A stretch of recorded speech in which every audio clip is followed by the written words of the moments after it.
ನಮಸ್ಕಾರ ಪ್ರೀತಿಯ ವೀಕ್ಷಕರೆಲ್ಲರಿಗೂ ಇವತ್ತಿನ ಕಾರ್ಯಕ್ರಮಕ್ಕೆ ಆತ್ಮೀಯ ಸ್ವಾಗತ. ನಮ್ಮ ಚಾನೆಲ್ನ ಇನ್ನ ಸಬ್ಸ್ಕ್ರೈಬ್ ಮಾಡಿಲ್ಲ ಅಂತಂದ್ರೆ ಈಗಲೇ ಸಬ್ಸ್ಕ್ರೈಬ್ ಮಾಡಿ. ಪ್ರತಿನಿತ್ಯ ಕೂಡ ಹಲವಾರು ವಿಡಿಯೋಸ್ ನಿಮಗೆ ಉಪಯೋಗ ಆಗುವಂತ ರೆಮಿಡೀಸ್ ಸೊಲ್ಯೂಷನ್ಸ್ ನ ನೀಡ್ತಾ ಬಂದಿದ್ದೀವಿ. ವಿಡಿಯೋಸ್ ನ ಲೈಕ್ ಮಾಡಿ. ಇವತ್ತಿನ ಕಾರ್ಯಕ್ರಮದಲ್ಲಿ ನಮ್ಮ ಜೊತೆಲಿದ್ದಾರೆ ಆಧ್ಯಾತ್ಮಿಕ ಚಿಂತಕರು, ಸ್ಪಿರಿಚುವಲ್ ಗುರು ಡಾಕ್ಟರ್ ವಿಷ್ಣು ದತ್ತ ಗುರುಜಿಯವರು. ಬನ್ನಿ ಗುರುಜಿಯವರ ಇವತ್ತಿನ ಕಾರ್ಯಕ್ರಮಕ್ಕೆ ಬರ್ಮಾಡ್ಕೊಳ್ಳೋಣ. ನಮಸ್ತೆ ಗುರುಗಳೇ, ಕಾರ್ಯಕ್ರಮಕ್ಕೆ ಭಕ್ತಿಯ ಸ್ವಾಗತ. ಇನ್ನು ಫೆಬ್ರವರಿ 12ನೇ ತಾರೀಕು ನಡೀತಾ ಇರುವಂತಹ ಕುಬೇರ ಸಭೆ ಕಾರ್ಯಕ್ರಮದಲ್ಲಿ ನೀವು ಕೂಡ ಪಾಲ್ಗೊಳ್ಳಬಹುದು. ಸ್ಕ್ರೀನ್ ಮೇಲೆ ಫೋನ್ ನಂಬರ್ಸ್ ಬರ್ತಾ ಇದೆ, ಹೆಸರುಗಳನ್ನ ನೋಂದಾಯಿಸಿಕೊಳ್ಳಿ. ಇದರ ವಿಶೇಷತೆಯನ್ನ ನಿಮ್ಮನ್ನು ಕೇಳಬೇಕು ಅಂತ ಗುರುಗಳೇ, ಈಗ ಆಲ್ರೆಡಿ ಸಾಕಷ್ಟು ಜನ ನಿಮ್ಮ ಭಕ್ತಾದಿಗಳಿರೋದ್ರಿಂದ ಎಲ್ಲ ರಿಜಿಸ್ಟ್ರೇಷನ್ ಸ್ಟಾರ್ಟ್ ಮಾಡ್ಬಿಟ್ಟಿರ್ತಾರೆ ಅಂತ ಹೇಳ್ಬೋದು. ಸೊ ಎಲ್ಲೋ ಒಂದು ಕಡೆ ಫಸ್ಟ್ ಕಮ್ ಫಸ್ಟ್ ಸರ್ವ್ ಅಂತ ಇರುತ್ತೆ. ಸೊ ಆದಷ್ಟು ಬೇಗ ರಿಜಿಸ್ಟರ್ ಮಾಡ್ಕೊಂಡ್ರೆ ಸೂಕ್ತ ಅಂತ ಹೇಳ್ಬೋದು. ಸೊ ಅಲ್ಲಿ ನಡೀತಾ ಇರುವಂತದ್ದು ಅಯೋಧ್ಯೆನಲ್ಲಿ ವಿಶೇಷತೆಗಳು, ಕಾರ್ಯಕ್ರಮ ನೋಡ್ತಾ ಇರುವಂತಹ ಹೊಸ ವೀಕ್ಷಕರಿಗೆ ತಿಳಿಸೋದಾದ್ರೆ ಆದಷ್ಟು ಬೇಗ ಹೆಸರುಗಳನ್ನ ನೋಂದಾಯಿಸಿಕೊಳ್ಳುವಂಥದ್ದು ಎಷ್ಟು ಸೂಕ್ತ, ಇದ್ರ ಬಗ್ಗೆ ತಿಳಿಸ್ಕೊಡ್ತಾರೆ. ಓಂ ವಿಶ್ವಸ್ಮೈ ನಮಃ. ಪ್ರೀತಿಯ ಬಂಧುಗಳೇ, ಅಯೋಧ್ಯೆನಲ್ಲಿ ಈಗ ನಡೀತಾ ಇರೋ ಪ್ರಕಾರ 116 ದೇಶಗಳು ಪಾಲ್ಗೊಳ್ಳುತ್ತಾ ಇದೆ. 1 ವರ್ಷದ ಕಾಲ ಆ ಟ್ರಸ್ಟ್ನವರು ಹೇಳ್ತಾ ಇದ್ದಾರೆ, ದಯವಿಟ್ಟು ಬರಬೇಡಿ ಅಂತ ಹೇಳ್ತಿದ್ದಾರೆ. ಅಷ್ಟೊಂದು ಜನಸಾಗರ, ಅದು ಸಾಗರದೋಪಾದಿಯಲ್ಲಿ ಲಕ್ಷಾಂತರ ಜನ ಅಲ್ಲ, ಕೋಟ್ಯಾಂತರ ಜನ ಅಯೋಧ್ಯೆಗೆ ಬರ್ತಾ ಇದ್ದಾರೆ.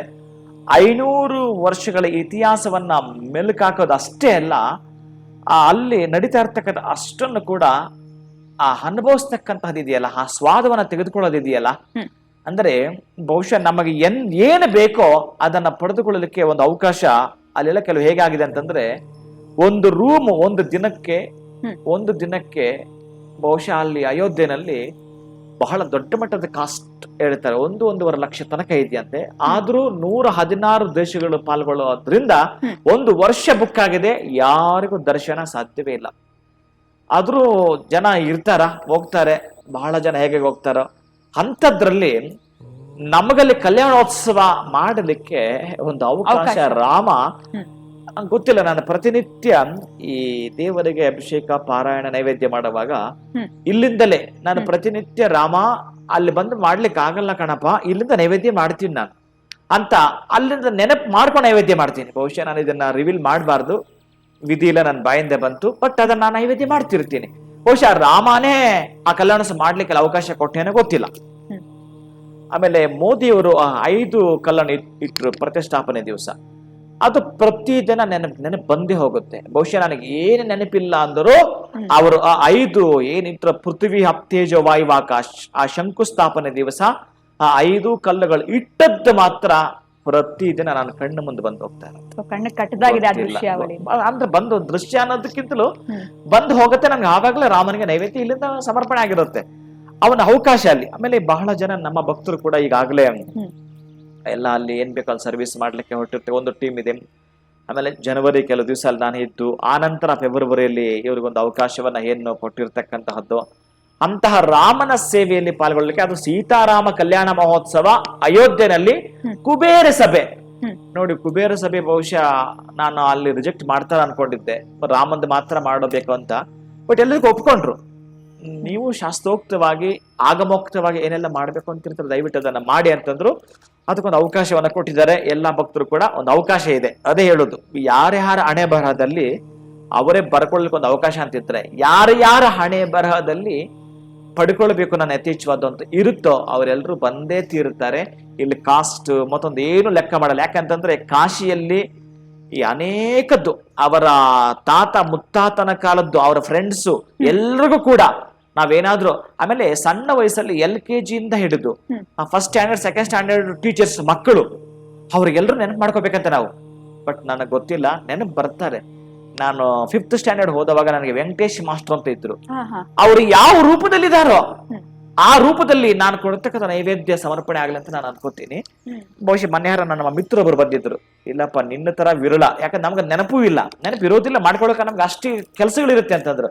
ಆ 10 ನಿಮಿಷ ನಾವು ಟೈಮ್ ಕೊಡ್ಲೇಬೇಕಾಗತ್ತೆ. ಆ ಅರ್ಧ ತಾಸು ನಾವು ನೈವೇದ್ಯ ಮಾಡೋ ಸಂದರ್ಭದಲ್ಲಿ ಎಲ್ಲ ಬಂದೋಗ್ತಾರೆ. ಇವರೆಲ್ರಿಗೂ ಕೂಡ ಅವರ ಒಂದು ಅದಕ್ಕೆ ಯಜ್ಞಮ್ಮ ಅಂತ ಕರೆದು ಬಿಡ್ತಾರೆ. ಯಾರು ಗೊತ್ತಿರಲ್ಲ ಅವ್ರಿಗೂ, ಅವರ ಮಿತ್ರರು, ಅವರ ಶತ್ರುಗಳು, ಅವರ ತಂದೆ ತಾತ ಮುತ್ತಾತನ ಆಸ್ತಿ ಇದೆ ಅಂತಂದ್ರೆ ಕರ್ಮಗಳು ಇದೆ ಇವ್ರ ಜೊತೆಗೆ ಅಂತ. ಆ ಕರ್ಮಗಳನ್ನ ತೊಳೆದುಕೊಳ್ಳಲಿಕ್ಕಿರ್ತಕ್ಕಂಥ ಅವಕಾಶ ಅಂತಂದ್ರೆ ಈ ಒಂದು ಕಾಶಿಯಲ್ಲಿ ಮಾಡ್ತಕ್ಕಂತಹದ್ದು ನಿಮ್ಮ ಸೇವೆ ಒಂದು. ಆಮೇಲೆ ಗಂಗಾ ಆರತಿ, ಅಲ್ಲಿ ಕಾಶಿ ವಿಶ್ವನಾಥನ ದರ್ಶನ, ಅನ್ನಪೂರ್ಣಾದೇವಿಯ ವಿಶಾಲಾಕ್ಷಿಯ ದರ್ಶನ, ಇವೆಲ್ಲವೂ ಕೂಡ ಅದ್ಭುತವಾಗಿರ್ತಕ್ಕಂಥ ಸೇವೆಗಳನ್ನ ಮಾಡಿಕೊಳ್ತಾ ಆಮೇಲೆ ಪ್ರಯಾಗ್ರಾಜರಲ್ಲಿ ನಡೀತಕ್ಕಂತಹದ್ದು, ಅವರಿಗೆ ಸಂಬಂಧಪಟ್ಟ ಅಹಿತ ನೀಚ ಕ್ರೂರತ್ವವನ್ನ ತೆಗಿಲಿಕ್ಕಿರ್ತಕ್ಕಂತಹದ್ದು, ಶತ್ರುತ್ವಗಳನ್ನ ತೆಗಿತಕ್ಕಂತಹದ್ದು ಒಂದು ಪ್ರಯೋಗ ಇರುತ್ತೆ ಅಲ್ಲಿ. ಆ ತರಹದನ್ನ ಅವ್ರ ಕೈಯಿಂದ ಮಾಡಿಸ್ತಕ್ಕಂಥದ್ದು. ಇನ್ನು ತದನಂತರ ಇರ್ತಕ್ಕಂತಹದ್ದು ರಾಮನ ಸೇವೆಯಲ್ಲಿ ಪಾಲ್ಗೊಳ್ಳತಕ್ಕ, ಅದನ್ನ ಸಬ್ಜೆಕ್ಟ್ ಆಗಿ ನಾನೇನಾದ್ರು ಪ್ರಾರಂಭ ಮಾಡಿದ್ರೆ ಲೇಟ್ ಆಗುತ್ತೆ ಅಂತ ನಾನು ಇಷ್ಟಷ್ಟೇ ಮಾಡ್ತಾ ಇದ್ದೀನಿ. ಯಾರುಗಳು ಬರ್ತಾರೋ ಅವ್ರ ಕಲ್ಯಾಣೋತ್ಸವದಲ್ಲೂ ಕೂಡ ಪಾಲ್ಗೊಳ್ಬೋದಲ್ಲಿ, ಆ ಕಲ್ಯಾಣೋತ್ಸವ ಸೇವೆಯಲ್ಲೂ ಪಾಲ್ಗೊಳ್ತಾರೆ, ಮತ್ತೆ ಕುಬೇರ ಸಭೆಯಲ್ಲೂ ಕೂಡ ಪಾಲ್ಗೊಳ್ತಾರೆ. ಯಾರು ನಮ್ಮ ಕಡೆಯಿಂದ ಬಂದಿರ್ತಾರೆ ಅಷ್ಟು ಭಕ್ತರನ್ನ ನಾನಲ್ಲಿ ಕೂರಿಸಲೇಬೇಕಾಗತ್ತೆ. ಇದು ಅಯೋಧ್ಯೆ ನಡೀತಕ್ಕಂತಹ ಕೆಲಸಗಳು. ಖಂಡಿತ ಬರೋ ಅಂತವ್ರು ಬಹಳನೇ ಅದೃಷ್ಟಶಾಲಿಗಳು ಅಂತ ಹೇಳ್ಬೋದು. ಆದ್ರೆ ಗುರುಗಳು ಒಂದು ಒಳ್ಳೆ ಮಾತು ಹೇಳಿದ್ರು, ನಿಮಗೆ ಬರುವಂತ ಯೋಗ ಇತ್ತು ಅಂತಂದ್ರೆ ಯಾರು ತಪ್ಸೋದಕ್ಕೆ ಆಗೋದಿಲ್ಲ ಅಂತ. ಒಳ್ಳೆ ಮನಸ್ಸಿನಿಂದ ನೀವು ಕೂಡ ಕುಬೇರ ಸಭೆ ಕಾರ್ಯಕ್ರಮದಲ್ಲಿ ಪಾಲ್ಗೊಳ್ಬೇಕು, ಸೀತಾರಾಮ ಕಲ್ಯಾಣೋತ್ಸವದಲ್ಲಿ ಪಾಲ್ಗೊಳ್ಬೇಕು. ಇನ್ನು ಗುರುಗಳನ್ನ ನೇರವಾಗಿ ಭೇಟಿ ಮಾಡ್ಬೇಕಿದ್ದಲ್ಲಿ ಇದೆ ಫೆಬ್ರವರಿ 12ನೇ ತಾರೀಕು ಅಯೋಧ್ಯೆಯಲ್ಲಿ ಈ ಬಾರಿಯ ಕುಬೇರ ಸಭೆ ಕಾರ್ಯಕ್ರಮ ನಡೀತಾ ಇದೆ. ಇನ್ನು ಗುರುಗಳೇ, ಇನ್ನೊಂದು ಕಡೆ 2024ರ ಒಂದು ರಾಶಿ ಸೀರೀಸ್ ಬಗ್ಗೆ ನಾವು ಮಾತನಾಡ್ತಾ ಇದ್ವಿ, ಯಾವ ರೀತಿ ಶುಭ ಅಶುಭ ಫಲಗಳಿದೆ ಅಂತ. ಇನ್ನು ಇವತ್ತಿನ ಕಾರ್ಯಕ್ರಮದಲ್ಲಿ ತುಲಾ ರಾಶಿಯವರಿಗೆ ಯಾವ ರೀತಿ ಇದೆ ಗುರುಗಳೇ 2024 ತಿಳಿಸ್ಕೊಡಿ. ಇನ್ನು ತುಲಾ ರಾಶಿಯವರಿಗೆ ಈಗಾಗಲೇ ಸಪ್ತಮದ ಗುರು, ಅವರ ವಿವಾಹ ಆಗಿರ್ಬೋದು, ಅವರ ಕಾರ್ಯರೂಪಕ್ಕೆ ಬರಬೇಕಾಗಿರ್ತಕ್ಕಂತಹ ಯೋಚನೆಗಳು ಯೋಜನೆಗಳಾಗಿ ಮಾರ್ಪಡ್ತಕ್ಕಂತಹದ್ದು, ಅಂತಹದ್ದು ಈ 2024ರಲ್ಲಿ ಇವರಿಗೆ ಒಂದು ಯೋಗ ಇದೆ. ಅಂತಹ ಕೂಡಿ ಬಂದಿರತಕ್ಕಂತಹ ಈ ಯೋಗದಲ್ಲಿ ಈ ರಾಶ್ಯಾಧಿಪತಿ ಆಗಿರತಕ್ಕಂಥವನು, ಏನು ತುಲಾರಾಶಿಗೆ ಅಧಿಪತಿ ಶುಕ್ರ ಇದಾನೋ, ಶುಕ್ರನ ವೃಕ್ಷವಾಗಿರತಕ್ಕಂತಹದ್ದು. ನೀವು ತಿಂಗಳಿಗೆ ಒಂದು ಬಾರಿಯಾದರೂ ಈ ಒಂದು ತುಲಾರಾಶಿಗೆ ಸಂಬಂಧಪಟ್ಟ ಔದುಂಬರ ವೃಕ್ಷ ಅಂತ ಬರುತ್ತೆ, ಆ ವೃಕ್ಷದ ಕೆಳಗಡೆ ಕುಳಿತುಕೊಂಡು ಒಂದು ರೌಂಡ್ ಬರಬೇಕು. ನೀವು ಈ ಸಕ್ಕರೆನ ಪುಡಿ ಮಾಡ್ಕೊಂಡಿರ್ಬೇಕು, ಅದು ಬಿಳಿಯ ವರ್ಣದ್ದು ಸಕ್ಕರೆ, ಒಂದು ರೌಂಡ್ ಆ ಮರ ಸುತ್ತ ಹಾಕುವಂಥದ್ದು. ಅದರ ಕೆಳಗಡೆ ಕುಳಿತುಕೊಂಡು ಶುಕ್ರನ ಮಂತ್ರವನ್ನೂ ಹೇಳುವಂಥದ್ದು, ಮತ್ತೆ ನಿಮ್ಮ ರಾಶಿಗೆ ಸಂಬಂಧಪಟ್ಟ ಭಾಗ್ಯಾಧಿಪತಿ ವಿಷ್ಣುವಿನ ಮಂತ್ರವನ್ನೂ ಕೂಡ ಹೇಳುವಂಥದ್ದೇ. ಆದರೆ ಕಶ್ಚಿತ್ ನೀವು ಮನೆಗೆ ಬಂಗಾರದ ಜೊತೆ, ಬಂಗಾರ ಮಾತ್ರವಲ್ಲ ಬಂಗಾರದ ಜೊತೆಗೆ ವಜ್ರವನ್ನು ಕೂಡ ತೆಗೆದುಕೊಂಡು ಬರ್ತೀರಿ ಅಂತ. ಇಂತಹ ಯೋಗ ನಿಮಗಿರ್ತಕ್ಕಂತಹದ್ದು. ಆ ವೃಕ್ಷದ ಕೆಳಗಡೆ ಕುಳಿತುಕೊಂಡು ಆ ಔದುಂಬರದ ಎಲೆ, ಬಹುಶಃ ನೀವು ಪ್ರೇಯರ್ ಮಾಡುವಾಗ ಒಂದು ಎಲೆ ಬಿದ್ದು ಬಿಡ್ತೋ ಅದೃಷ್ಟವಂತರು. ತಿಂಗಳಿಗೆ ಒಂದು ಬಾರಿ ಆದ್ರೂ ಕೂಡ, ಆಕ್ಚುಲಿ 6 ಬಾರಿ ಹೋಗ್ಬೇಕಾಗತ್ತೆ ನೀವು ಆ ಮರದ ಕೆಳಗಡೆ.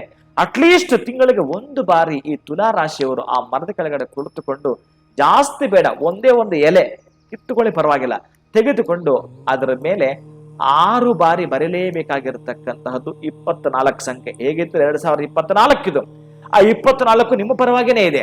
ಅಂತ ಸಂಖ್ಯೆ ಏನು 24 24 24 ಅನ್ನೋದನ್ನ 6 ಬಾರಿ ಒಂದೇ ಎಲೆಯ ಮೇಲೆ ಬರೀತೀರಿ. ಅದು ಕೂಡ ನೀವೇನಾದ್ರೂ ಈ ಮಸಿ ಅಂತ ಕರೀತಾರಲ್ಲ, ಬ್ಲಾಕ್ ಕಲರ್, ಆ ಬ್ಲಾಕ್ ಪೆನ್ ಅದು ಪರವಾಗಿಲ್ಲ, ಆ ಬ್ಲಾಕ್ ಪೆನ್ನಿಂದಲೇ ನೀವು ಬರೆಯೋದಾದ್ರೂ ಕೂಡ ಅದ್ಭುತವಾಗಿರುತ್ತೆ. ಅದನ್ನ ನೀವು ತೆಗೆದುಕೊಳ್ತಾ ಆ ಕೆಳಗಡೆ ಹಾಕಿದಿರಲ್ಲ ಸಕ್ಕರೆ, ಆ ಸಕ್ಕರೆಯನ್ನ ಮಡಚಿ ಬಿಟ್ಟು ತೆಗೆದುಕೊಂಡು ನಿಮ್ಮ ಮನೆಗೆ ಬರ್ತೀರಿ. 1 ತಿಂಗಳ ಪರ್ಯಂತ ಇದನ್ನ ಚೆಕ್ ಮಾಡಿ ನೀವು ಇಟ್ಟಿದ್ದೀರಿ. ಆ 1 ತಿಂಗಳಲ್ಲಿ ಏನೇನು ವ್ಯತ್ಯಾಸ ಆಗ್ತಾ ಇದೆ, ಎಲ್ಲಿಂದ ಹೇಗೆ ನಿಮಗೆ ಹಣ ಬರಬೇಕಾಗಿತ್ತು ಅಷ್ಟು ಕೂಡ ನೀವು ಬಾಚಿಕೊಂಡ ಹಾಗೇನೆ. ತದನಂತರ ಇದನ್ನು ಯಾವುದಾದ್ರೂ ನೀವು ನೀರಿಗೆ ಹಾಕ್ತಕ್ಕಂತಹದ್ದು. ಈ ರೀತಿ ತಿಂಗಳು ಒಂದು ಬಾರಿ ಮಾಡ್ಕೊಳ್ತಾ ಬನ್ನಿ. 2024 ಮೇ ಒಳಗಡೆ ಇರ್ತಕ್ಕಂತಹ ಗುರುಬಲವನ್ನ ಪಡ್ಕೊಳ್ತಕ್ಕಂಥದ್ದು. ತದನಂತರ ಶುಕ್ರನ ಫಲವನ್ನ ನೀವು ಪಡ್ಕೊಳ್ತೀರಿ. ಖಂಡಿತ ಗುರುಗಳೇ, 2024 ತುಲಾ ರಾಶಿಯವರು ಏನು ಮಾಡಿದ್ರೆ ಶುಭ ಫಲಗಳನ್ನ ಅವರು ಅನುಭವಿಸಬಹುದು ಅನ್ನೋದ್ರ ಬಗ್ಗೆ ತಿಳಿಸ್ಕೊಟ್ಟಿದ್ದೀರಾ. ಬಹಳ ಧನ್ಯವಾದಗಳು ತಮಗೆ ಗುರುಜಿ. ನಮಸ್ತೆ. ಹರೇ ಶ್ರೀನಿವಾಸ. ತುಲಾ ರಾಶಿಯವರಿಗೆ 2024 ಯಾವ ರೀತಿ ಶುಭ ಫಲಗಳು ಬರಬೇಕು ಅಂದ್ರೆ ಏನು ಪರಿಹಾರ ಮಾಡಬೇಕು ಅಂತ ಗುರುಗಳು ತಿಳಿಸ್ಕೊಟ್ಟಿದ್ದಾರೆ. ಅನೇಕ ರೀತಿಯಾಗಿರುವಂತಹ ತೊಂದರೆಗಳು, ಸಮಸ್ಯೆಗಳಿಗೆ ಒಳಗಾಗ್ತಾ ಇದೀವಿ, ಅನ್ಕೊಳ್ಳುವಂತ ಕೆಲಸಗಳೇ ಆಗ್ತಾ ಇಲ್ಲ, ಮ್ಯಾರೇಜ್ ಟ್ರೈ ಮಾಡ್ತಾ ಇದೀವಿ, ಮ್ಯಾರೇಜ್ ಫಿಕ್ಸ್ ಆಗ್ತಾ ಇಲ್ಲ, ಡಿಲೇ ಆಗ್ತಾ ಇದೆ, ಅಥವಾ ಹೆಲ್ತ್ ಅಲ್ಲಿ ಅನೇಕ ರೀತಿಯಾಗಿರುವಂತಹ ಸಮಸ್ಯೆಗಳು, ಮನೆಯಲ್ಲಿ ಅನೇಕ ರೀತಿಯಾಗಿರುವಂತಹ ಕಲಹಗಳಾಗ್ತಾ ಇದೆ ಅಂತಂದ್ರೆ ಖಂಡಿತ ಚಿಂತೆ ಮಾಡಬೇಡಿ. ಅಕ್ಷಯ ವೃಕ್ಷ ನಿಮ್ಮ ಬಳಿ ಇತ್ತು ಅಂದ್ರೆ ಎಲ್ಲ ಒಂದು ಸಮಸ್ಯೆಗಳಿಂದ ಕೂಡ ಹೊರಗಡೆ ಬರ್ತೀರಾ ಅಂತ ಹೇಳ್ತಾ ಇವತ್ತಿನ ವಿಡಿಯೋನ ಮುಗಿಸುವಂತಹ ಸಮಯ ಆಗಿದೆ. ಮುಂದಿನ ವಿಡಿಯೋನಲ್ಲಿ ತಮ್ಮನ್ನ ಭೇಟಿ ಮಾಡ್ತೀನಿ. ನಮಸ್ಕಾರ.